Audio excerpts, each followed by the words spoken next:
Hey guys, Tom here from the Investing with Tom YouTube channel. Today we're going to talk about investing in my home country of New Zealand.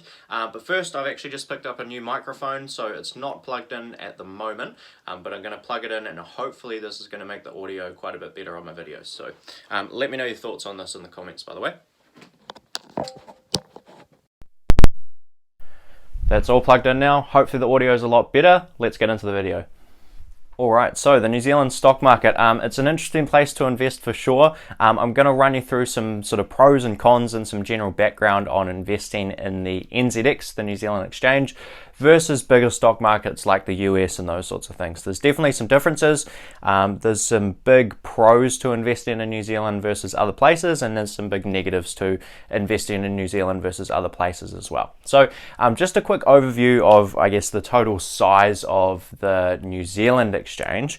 It's tiny. It's absolutely minuscule in the grand scheme of things. It's one of the reasons why I actually talk about a lot of US companies and a lot of companies outside of New Zealand in my videos, just because we don't have that many companies in New Zealand to invest in. So as it stands at the moment, New Zealand has right around 216 public companies, so that's the number of companies that are available for New Zealanders or other people from overseas investing in New Zealand. That's the figure that they have available. And the current market cap, so the current market cap, which is the total value of all of the businesses that are being traded publicly, is right around 148 billion. So if you know anything about the US economy, you're going to laugh at these numbers. The US has companies that are individual companies that are a lot bigger than the total market cap of the companies in New Zealand. So Apple is worth right around $1 trillion. Apple's worth right around $1 trillion. There's also been two other US companies tick over $1 trillion. So Amazon were there for a while. I'm not actually sure if they're still there now, but they ticked over $1 trillion, and so did Microsoft. So they've had three companies that are well over 5 times the size of the entire New Zealand stock market, just to put that into perspective. So we're quite small. We've got some very interesting companies, some quite cool companies, but we're small. We've got 148 billion in market cap and 216 companies to invest in. So let's get into some pros and cons of investing in New Zealand next. So one of the biggest pros to investing in New Zealand versus investing in the US is capital gains tax. So if you invest in the US and you make a profit on a company, so that's the US, if I invest, say, $1,000 and that goes up 10%, so it goes up 10%, that means I've made a profit of $100. And typically in the US, you're going to have to pay a capital gains tax on it. It'll depend how long you've actually held that investment for as to what your tax rate will be. But nevertheless, you're going to have to pay tax on that $100, and you're not actually going to get that full gain go in your pocket if you sort of sell that investment. So in New Zealand, we do not have capital gains tax. We are one of the few remaining countries on the planet that don't actually have a capital gains tax. We've the Cayman Islands, Singapore, and New Zealand are ones that I can think of off the top of my head. All other major countries with stock exchanges, at least that I'm aware of, have some form of a capital gains tax. So this is one of the really major pros, especially for people like myself who have very easy access to the New Zealand markets. Massive pro for me to invest in New Zealand versus somewhere like the US. If I go and invest money in the US, I'm going to pay capital gains tax on that. I'm going to pay quite high rates of tax on things like dividends and that kind of stuff. So no capital gains tax, massive pro to investing in the New Zealand stock exchange. Let's get into point number 2. So the second pro is actually also a tax thing, but this one's to do with dividends, and this is a system called franking. So just to give you a bit of background on how this might look in your country, I'm assuming a lot of the people watching this video are from the States, so I'll give you the US example. That's also the market I'm probably most familiar with outside of New Zealand. So in the US, when a company makes a profit, they pay tax on that. So let's take that $100 example again. If a company makes $100, they pay tax on that. That tax rate will vary depending on a range of things. Let's just say that it's about 25%. So that's going to leave the company with about $75 to do with as they please. So let's assume that this particular company wants to pay that $75 out to you, the shareholder, as a dividend. They're going to send this to Joe Bloggs down here, who's the shareholder. This is my great drawing of a shareholder. But what's going to happen is in the US at the moment, there's actually sort of a double taxation effect. So although the company gets to keep $75 after paying taxes, and in theory, you know, a shareholder in a company owns that company, so they have paid taxes as well. They actually get taxed a second time, and that's going to vary again depending on what your sort of marginal tax rate is.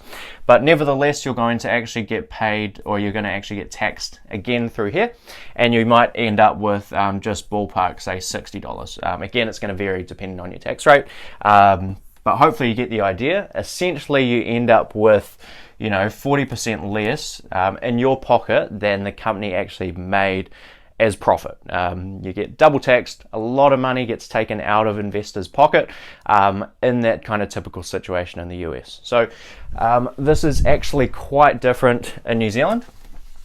So I'll rub out some of this. We still have this situation, so we still have the government taking tax from, or companies paying tax on profits that they make. That's pretty stock standard, not a huge amount we can do about that.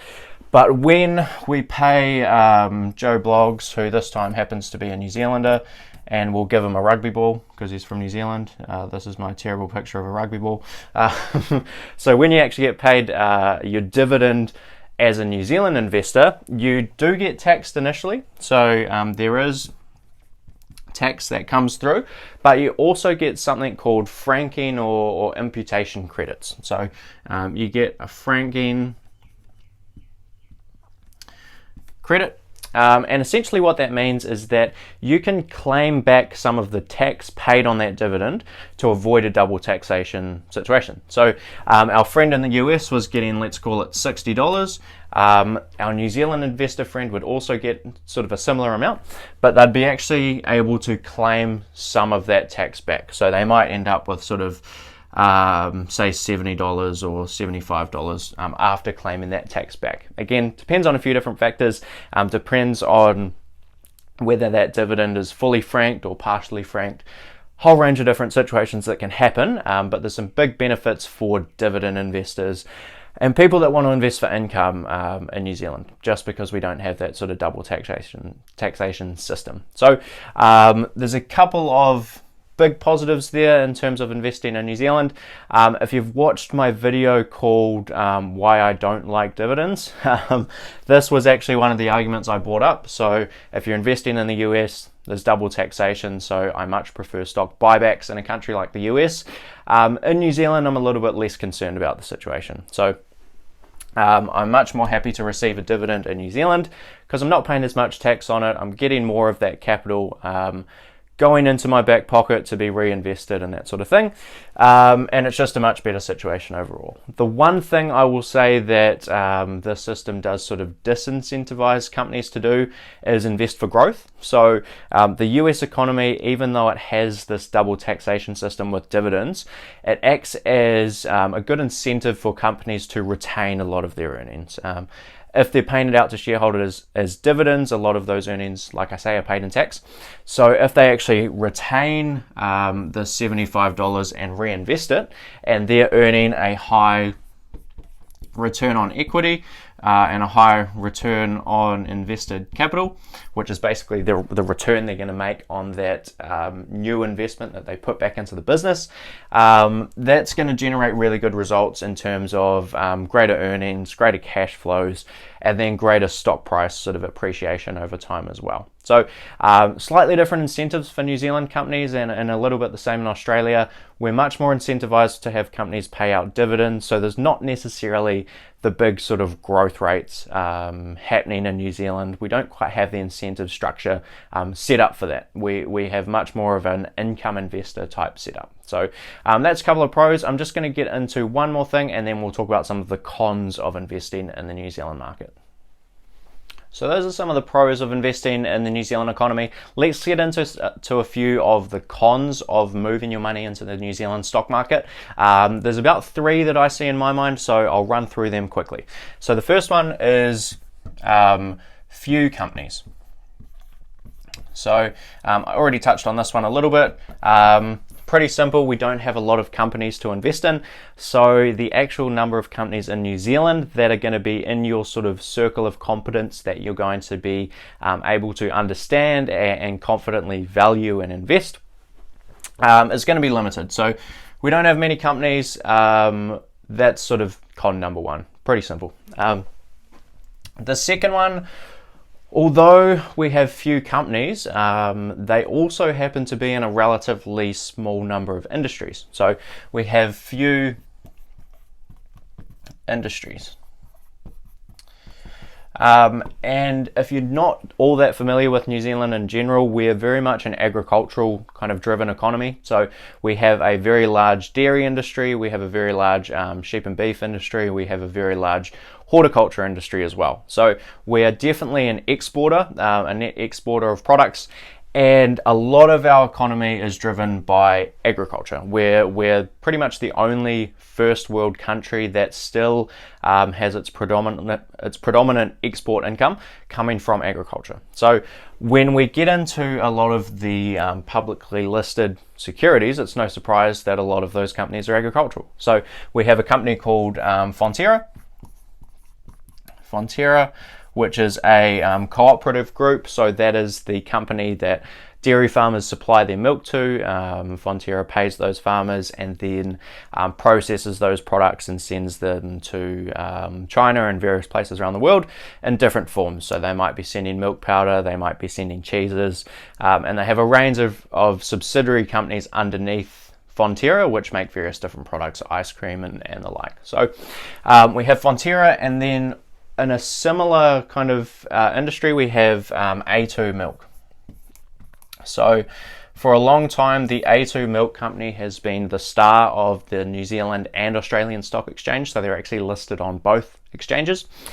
The A2 Milk is a pretty interesting one. So they produce, as the name suggests, A2 milk. If you're not familiar with what A2 milk is, typical milk is what we call A1 milk. So it has a certain type of protein in that milk called A1.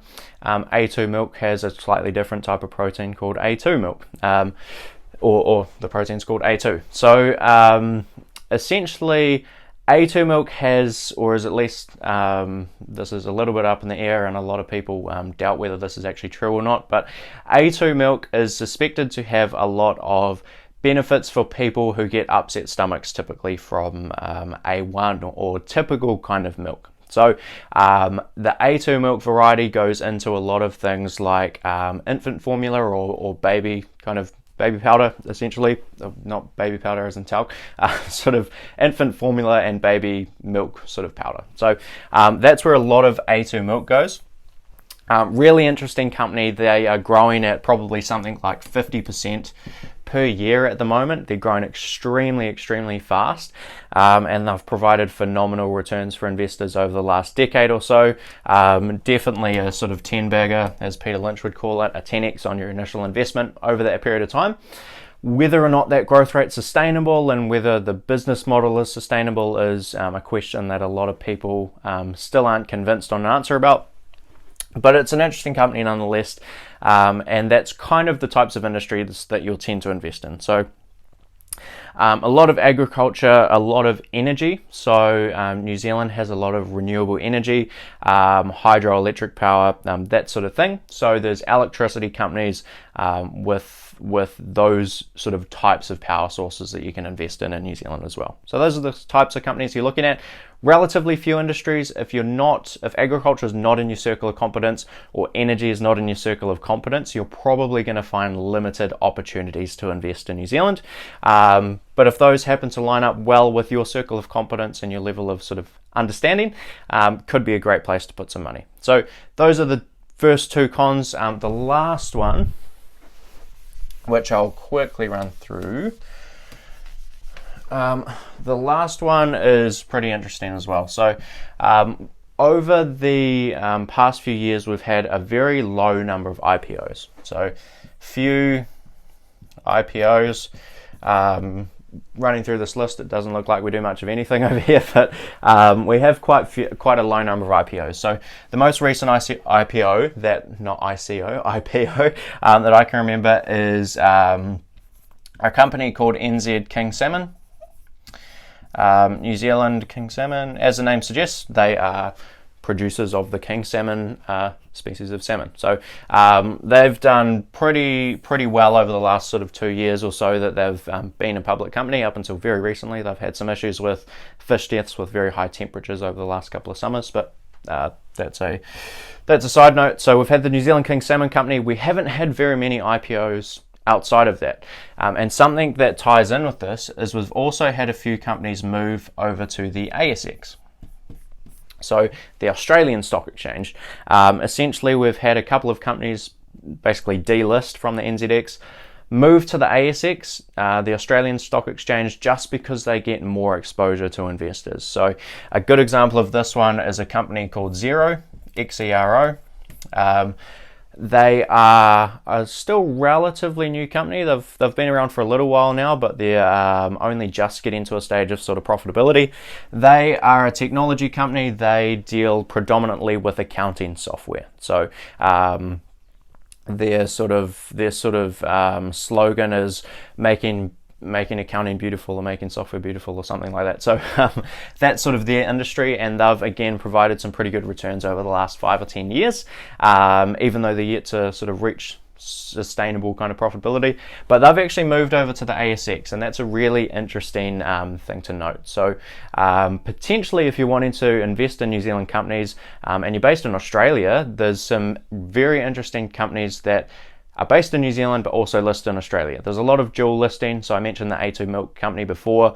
New Zealand King Salmon also happens to be listed on both. There's a few companies that kind of fit that bill, but some have actually moved completely over to the ASX. So Xero is an example of that. So those are some pros and cons of investing in the New Zealand stock market. Hopefully that's a good little intro for you guys. If you have any questions, feel free to drop them down below and I'll be sure to get back to you. If you enjoyed today's video, drop a like and hit subscribe. Otherwise, I'll see you in the next one. Cheers.